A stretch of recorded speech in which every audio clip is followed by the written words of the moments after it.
wackier. Fasting is a shield.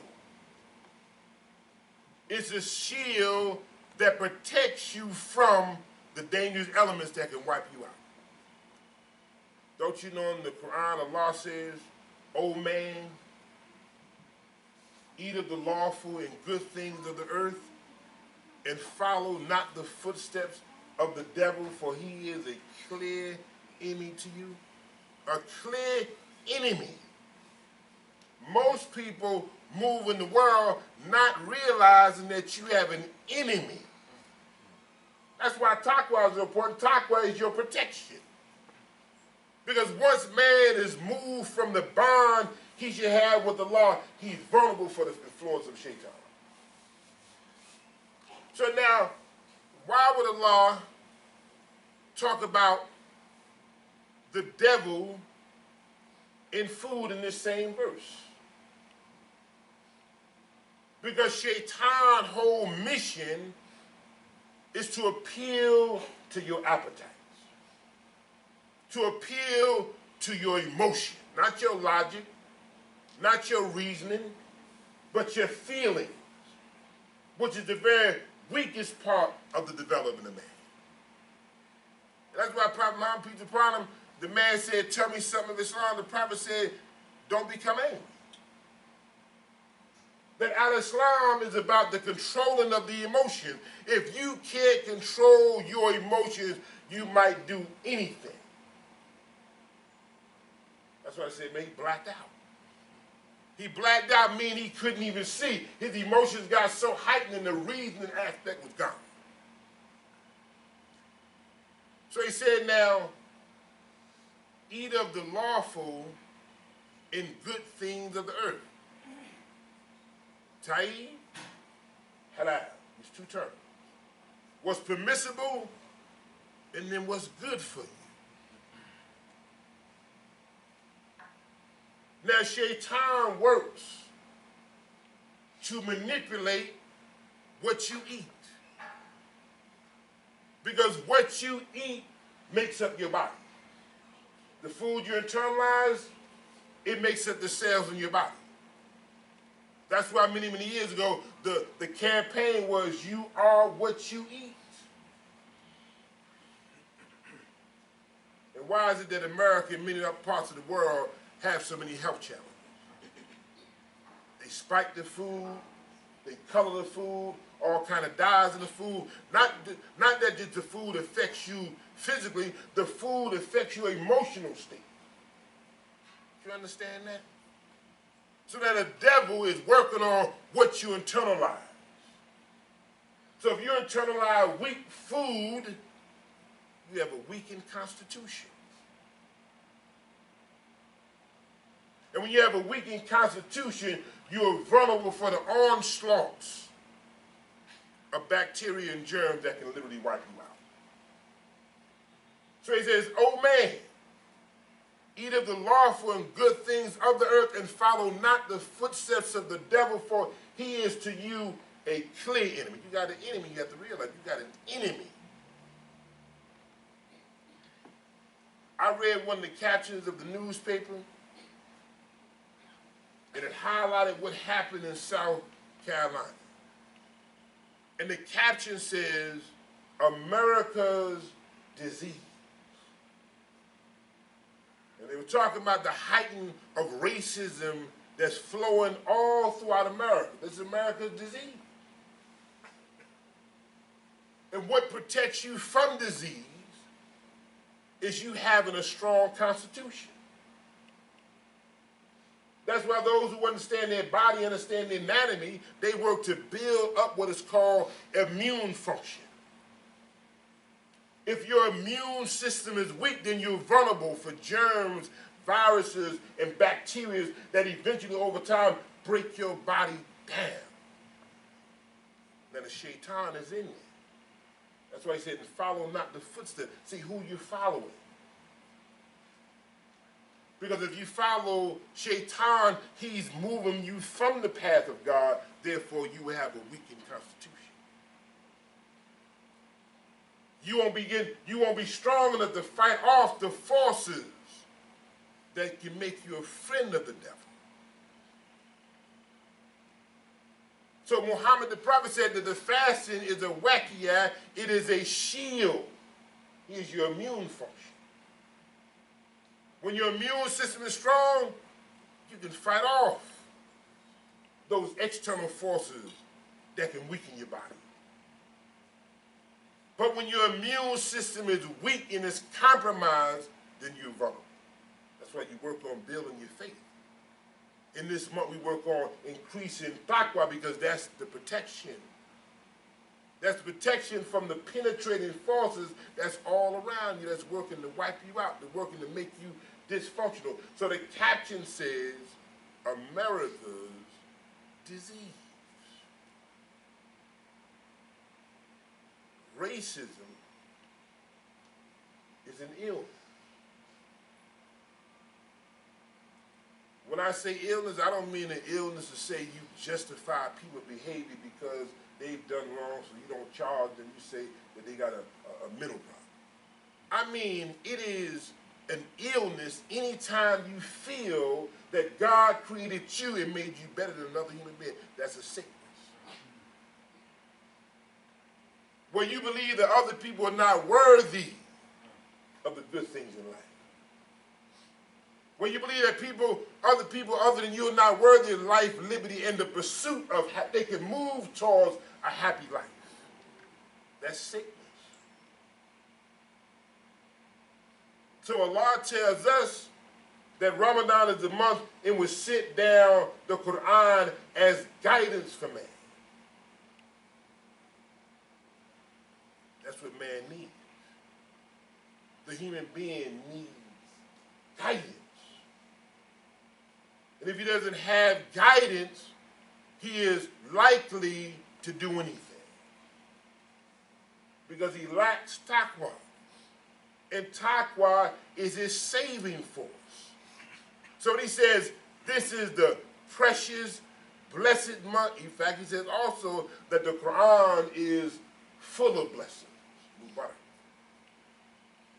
That's why we highlight Ramadan, Mubarak. You need the blessing. And one of the blessings is it gives us the information that will move us towards strengthening the ultimate relationship. If we fail to strengthen the relationship we really, really should have with Allah, we're going to be in bad shape. Let me read a verse in the Quran where Allah talks about man and what he says for man and what's possible for the human being. He says, "O man, serve your evolver who created you and those before you that you may grow in God consciousness." Now, as fundamental as this sounds, Allah said, don't serve nobody else. Don't serve people. Don't serve personalities. Don't serve persuasions. He says, serve your evolver. See, when you serve Allah, Allah allows you to grow up. He allows you to grow up emotionally. He allows you to grow up spiritually. He allows you to grow up intellectually. He allows you to grow up in whatever field you involve in. He says, all you have to do is serve him. When you bow down to Allah, he lifts you up. So he says, "O man, serve your evolver who not only created you, but those who broke through for you." See, those who came before you and I made life better for us. So Allah says, when you understand that, serve him. Who created you is a blessing from God. He said he created you. And you know when Allah created you, he gave you everything you would need to make it in the world. Don't you know when Allah created you, you're not lacking in anything? Everything you need, you got. When Allah created you, he gave you exactly what you would need to make it in the world. And then he gave you the ability to build relationship. You can't do it by yourself. So when he created you, he gave you all the tools and resources you need to live out your destiny. You need to understand it. He gave you a destiny that you got to live out. So he's the creator. Created you and those before you that you may develop taqwa. This is big right here. Because when he created you, he gave you what you need, right? Now you got to work to protect what he gave you. That's why you have to have taqwa. He said, look, I created you, those who came before you, that you may now have the protection you need to live out that life. Because without taqwa, you're vulnerable. That's why I said that the fasting is a shield. It protects you from the onslaught influences that's coming from your enemy. He created you, gave you value. And those before you and I. And gave us the opportunity to grow in taqwa. But I want to take you back to the verse where Allah talks about the food and why that's so important, and the devil and why that's so important. Muhammad the Prophet, peace be upon him, said that Shaitan flows through the blood, through the body like blood. You understand what that means? That Shaitan flows through your body just like the blood that goes throughout all your veins and arteries. And one thing about the blood that's flowing through your body right now, you can't feel it. Those influences of Shaitan, you can't feel those influences that's all around you working 24/7. And all you can do is ask yourself the question was, how did I get here? That's the power of influences. So he says, "O man, eat of the lawful and good things of the earth and follow not the footsteps of the devil, for he is a clear enemy to you." And as I mentioned to you, most people don't believe they have an enemy. You got an enemy. And that enemy is working 24/7 to destroy you. And this is why you have to work hard to increase your taqwa so you can protect this precious life Allah said he created. That's the very purpose of taqwa. It's like your soul. You put taps on your soul so you can have longevity of your soul.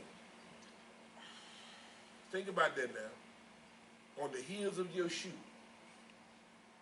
you put taps on those heels. So as you go through the asphalt, as you move on the concrete, those soles begin to wear down.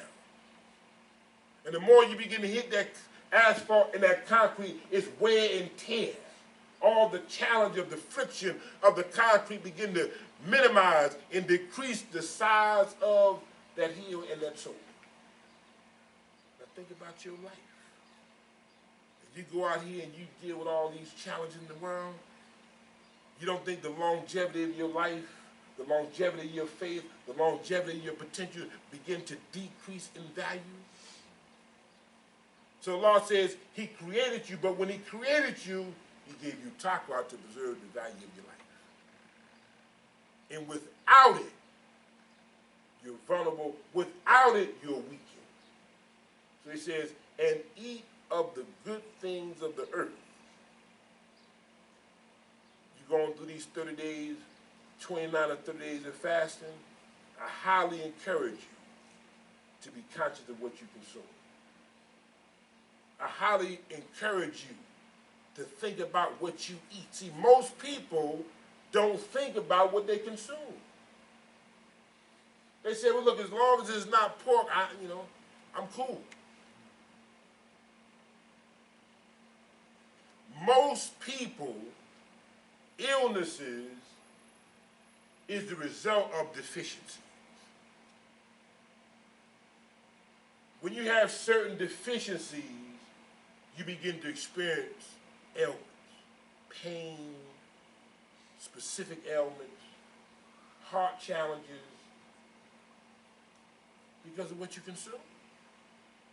And most people don't put enough time on thinking about what am I eating and what I'm not eating. That's why Allah says, here's the food, lawful and good. Then he says something about the devil in connection with the food that you eat.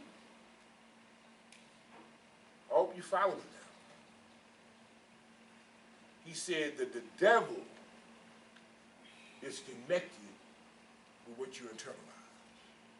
Because you truly are what you eat. That's a fact. What you eat make up the cells in your body. And what you eat begins to build up or weaken your immune system.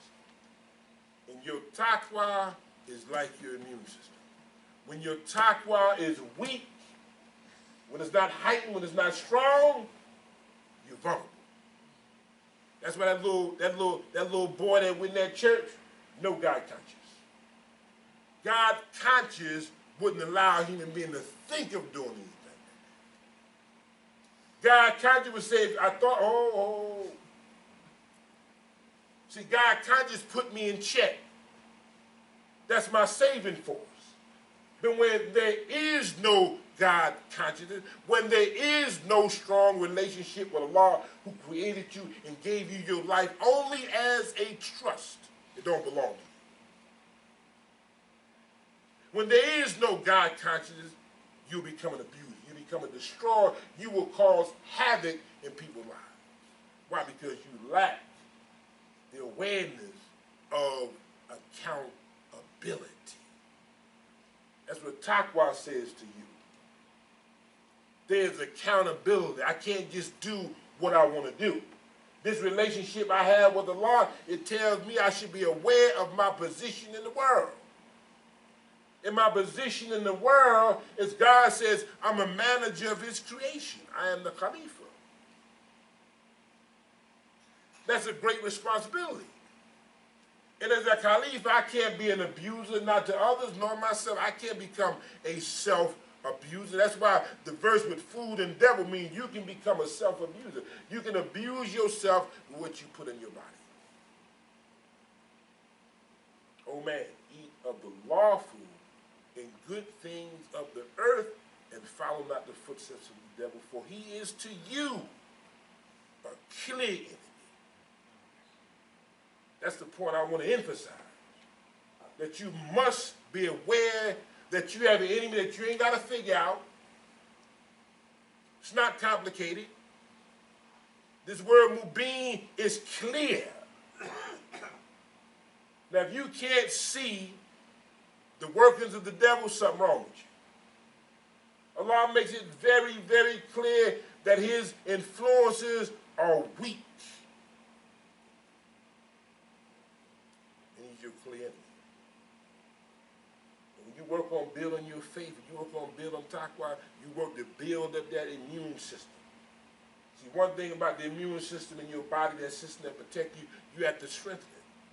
Those who understand the power of foods understand they begin to eat things that build up the immune function. They eat garlic, they eat greens. These foods build up the immune system. So therefore, when viruses and bacteria come, the immune system says, halt. See? That's your defense system. And when your defense system is weakened, you're vulnerable. When you work on praying, when you work on giving, when you work on loving, when you work on forgiving, you're building up taqwa. When you build that taqwa, you can bond and build stronger relationships. You can give people passes. You can be more considerate. You can have more love. You can have more compassion, because when you have the deficiency of love, compassion, mercy, you got a weak community. That's why the prophet Peter the prophet said that the community is like a body. He gave us the picture of the community as like a body. And you got to feed the body the right food in order for the body to be strong. Person can't expect to be strong smoking, drinking, potato chips, cookies, soda. That's his diet. Ice cream. No veggie. I don't like fruit. I don't like vegetables. You give me a burger. They can't expect to have a strong body, but Shaitan markets that everywhere you turn. That's why the hospital is filled up. That's why you turn on the television, there's a pill every single day. And then they'll tell you that the pill, if you take this pill, you might have suicidal thoughts. You got to look at what's happening here.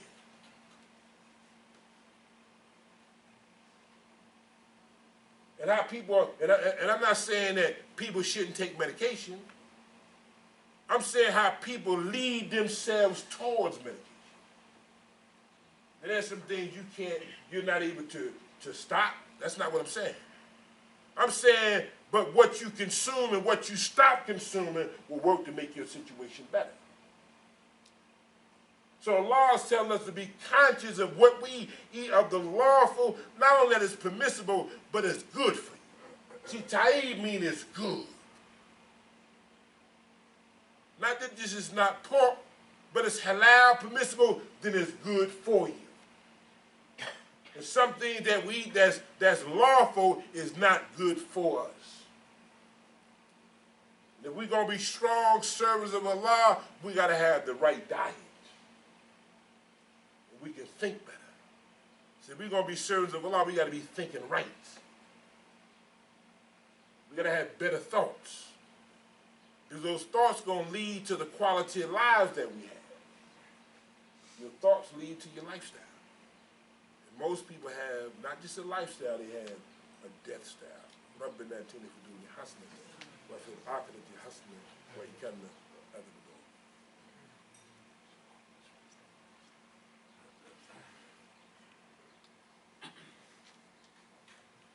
Yes, assalamu alaikum.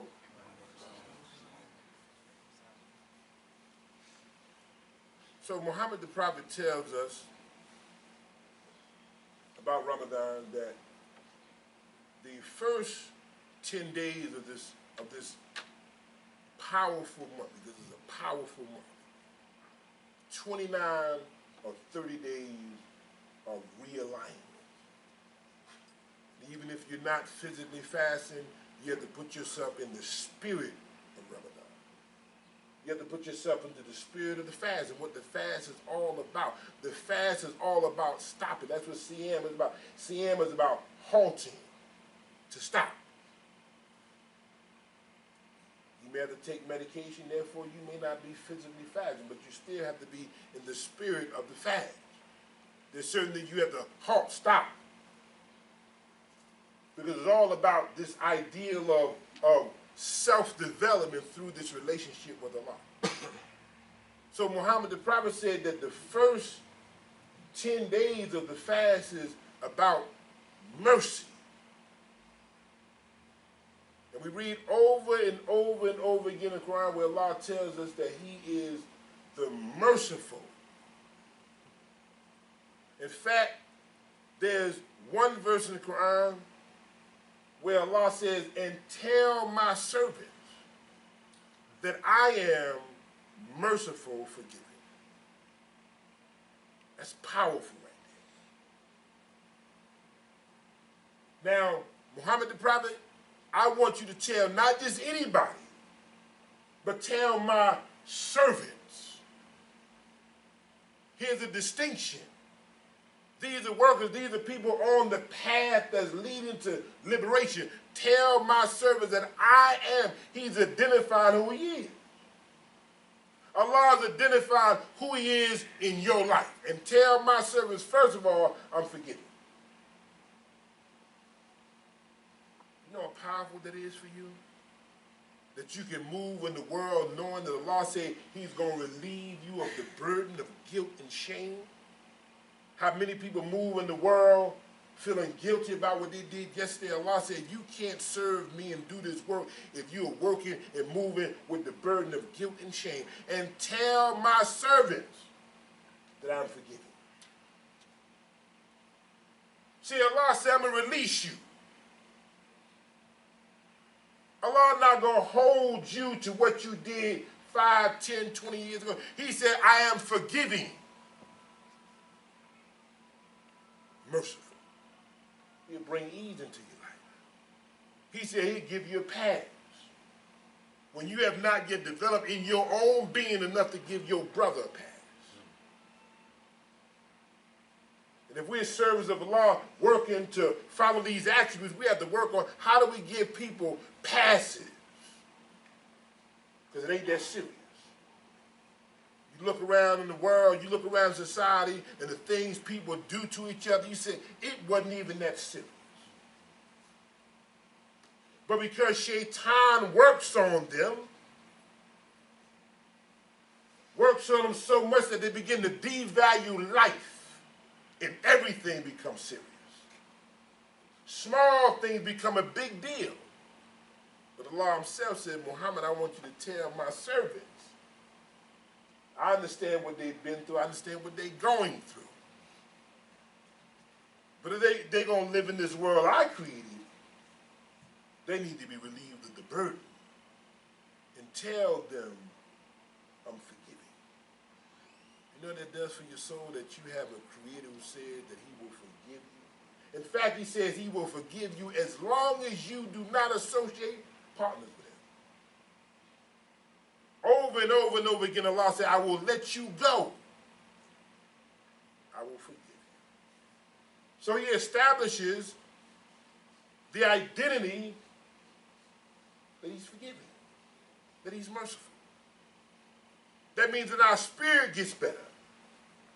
Don't you know if you have a situation with someone and you think they don't forgive you, you know, your spirit is kind of down when you see those people, you know, you're not feeling too good. Allah said, I will help you to change your spirit. Because when he forgives you, your spirit should change. So when he released the load of the burden of guilt, your energy should go up. Allah forgives me. So as I go through this month of repentance, this month of purification, I know that my evolver, my creator says, I'll forgive you. Because Allah wants us to be better human beings. And part of us becoming better human beings, he has to release us. Now listen to this hadith right here. Prophet Muhammad, peace be upon him, says that if you did not commit sin and turn to Allah seeking his forgiveness, he will replace you with another people who, when they sin, they would ask for his forgiveness and he would forgive them. How you gonna be al-Ghafaru, the forgiving, if you don't forgive them? How you gonna be the forgiving if you don't have shortcomings? The only way he can be the forgiving, you got weaknesses in you. You fall short. But he said, if you didn't turn to him seeking forgiveness, he would replace you with another people who, when they sin, they would turn to him asking forgiveness, and he would forgive them. That's powerful right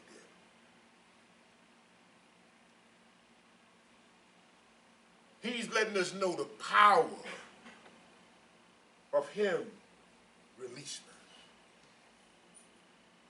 So that the weight that many of us move in the world with can come up off us. Because you can't be effective with weight on you. You ever see a runner run? The runner runs with the least amount of weight. The athlete moves with the least amount of weight. You can't be effective with the burden of weight. The martial artists, the boxer, they got the least amount of weight so they can maneuver and be flexible enough to deal with the challenge they facing every single day. So Allah knows you facing challenges. You got burdens you're dealing with. He said he'll let you go so that your energy can go up and you can become a better human being. So he established, he said, and tell my servants that I am the forgiving, the merciful. Don't you want Allah to forgive you? Don't you want Allah to be merciful to you? And if you want that, know that he says, he speaks the truth. Sadaqallahu al-Azim. Know that he says that's what he'll do for you. And all you have to do is turn them. So Muhammad the Prophet, peace upon him, said that the first 10 days is mercy. The Lord going to have compassion, gentleness, care, love, and concern for you and I. And he said that the next 10 days of that journey for a stronger relationship with Allah, it's a journey, an internal journey. This fast is an internal journey for a stronger relationship with Allah, who is the ultimate in our lives. Next 10 days, forgiveness. And he said that the last 10 days was freedom from bondage, freedom from hellfire. In other words, as we move through these great days of intense struggle, Allah says he gives you a new start. You understand that? You go through this intense struggle, it's a struggle. Your whole pattern is altered. And you're inconveniencing yourself for the pleasure of Allah. And he says, as you do that, he'll give you new life. And what do we do after those 30 days? After those 30 days, it's just like being in the womb. After those 30 days of intense struggle for self-improvement, we celebrate. That's what the Eid is all about. It's not just celebrating just for the fact that you went through 30 days of fasting, but it's celebrating because he is a manifestation of new life. If God forgave you, you got a brand new start. That's why you celebrate. Here's new life. I was in this womb for 30 days, transforming life. Not taking a whole bunch of physical food, but I'm eating on the spiritual food, the real soul food that's nurturing my soul, that's touching my heart, that is allowing me to build better relationships. I'm giving, sharing, compassion, love. Ramadan Mubarak. I said all these good vibrations circulate. This is new life. Here's a new beginning, so you celebrate. That's what the Eid is all about.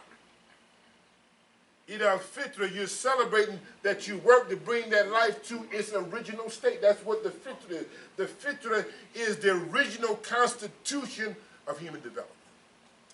That's what Eid al-Fitr.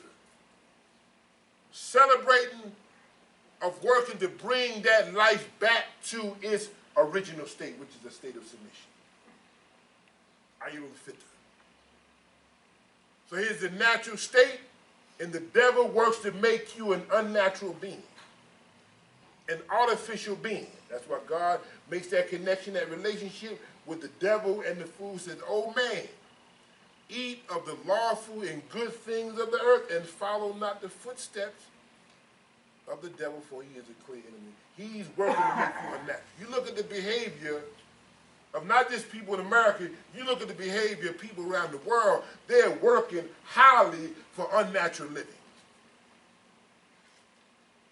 Guys say, I want to be a woman.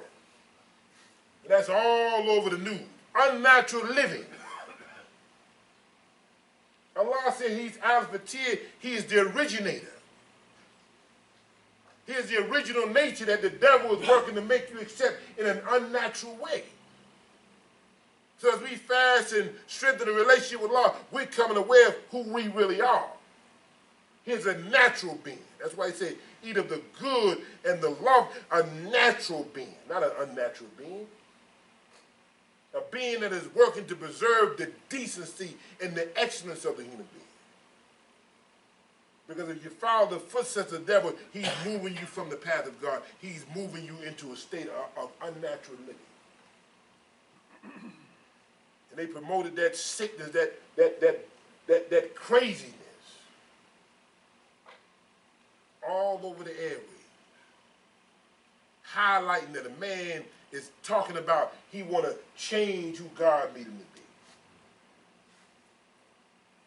And that got more coverage than the good that people do for other people. There was a rapper, his name is Akon, he's a singer named Akon, and he said he was given, in Africa, he was given, I forgot the exact number, of electricity to a whole bunch of people. One of the rappers, Snoop said, now y'all talking about what this science project. He said, see, this is a science project for you. And you had that all over the news and all over the airways of unnatural living. But a man is trying to give electricity to those who have no lights, who can't cook food, and you give it no attention. Because the mission of the devil is to destroy you in terms of your natural living. So the fitra, fitra is the celebration of the awareness of the original life in its natural state. That's what you celebrate.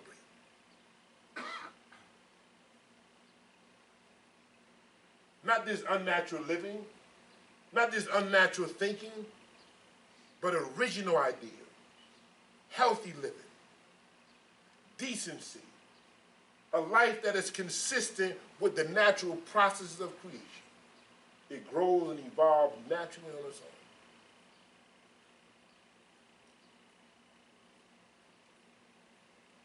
So this month is a powerful month. We pray that Allah will bless us to get as much as we can from them, put as much work in. They say he put work in. Put as much work in as you can to get the most from this month. Develop your faith. Because with faith, it's possible. That's why the very beginning of the fast, it begins, it says, Ya ayyuhalladhina amanu, O you who believe. It ain't for everybody. Because it requires great belief in the process. And only a believer will go through the process because they understand the end results of that process. Fasting is prescribed. Here's the prescription. We need a prescription for healthy living. We need a prescription for civilized living. God says, here's your prescription. I'm going to write it out for you. Fasting is prescribed to you. That you can get your life back in order. You can have the life alignment, just like you get your wheel alignment. When your car starts going too much to the right, too much to the left, you're going to get a wheel alignment. Because you want to ride straight. God said you follow this system of fasting, you'll be able to get your life realigned. You have more focus. You can go straight. You can handle the challenges better because you're working to strengthen the bond and you're working to elevate the taqwa, the God consciousness that's in your body. So we pray that Allah, highly glorified as He, will allow us to get the most from this month. We'll learn taqwa, we'll grow in love, we'll grow in decency, we'll grow in respect for one another. And then we will become aware of what our assignment is in life. I leave you with this one thought. That Prophet Muhammad, peace be upon him,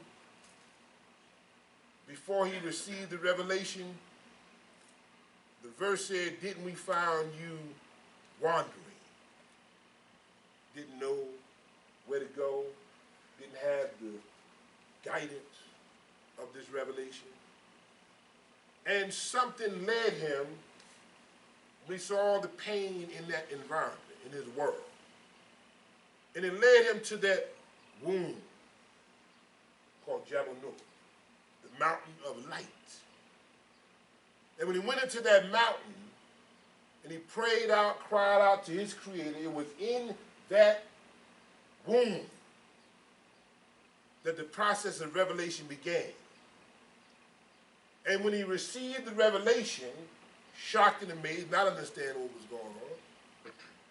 But when he came out that womb, where there was a transformation that took, that he really didn't understand. A transformation took place in the womb. When he came out the womb, he went in as Muhammad Abdullah. But when he came out that womb, he came out not really being aware, but he came out getting ready to do the work of Muhammad Rasulullah. When in one way, the process of revelation came out with an assignment. Now you're in this womb called Ramadan. This is when Muhammad became aware, peace be upon the prophet, of his assignment in the world as being the messenger of God. He came out that womb where transformation took place. And he had an assignment. Now we follow Muhammad the prophet. Do you believe that God gave you an assignment? You have something to do in the world? You believe that you're in this womb for 29 or 30 days, you're receiving this revelation because this is not the same information you read last year. Allah said the Quran is oft revealing. You read something in this book that you say, I didn't see this before. And you read over it 30, 40 times. But when you come out this womb, know that you have an assignment. Know that you have a greater purpose in life. And know that why would Allah tell you to follow Muhammad the prophet who transformed the world if it wasn't doable? You think Allah would tell us to follow, do what the prophet did if it wasn't possible for us? Don't you know that the Muslim has to see himself as the social savior for the world? When Allah said that you are the best group of people brought out for all people,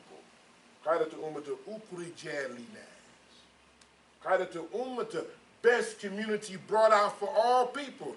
Come out for the social being. You don't come out for the Muslim. You come out to serve Nas, the social being. So when Allah says, here's the model of Muhammad for you to follow, Muhammad is showing us it's possible. That's what that example shows. It's possible for us to make our impact in the world as we strive to seek the pleasure of Allah. Peace be unto you. Assalamu alaikum. Allahu Akbar, Allahu Akbar, Allahu Akbar, Allahu Akbar. Ashhadu an la ilaha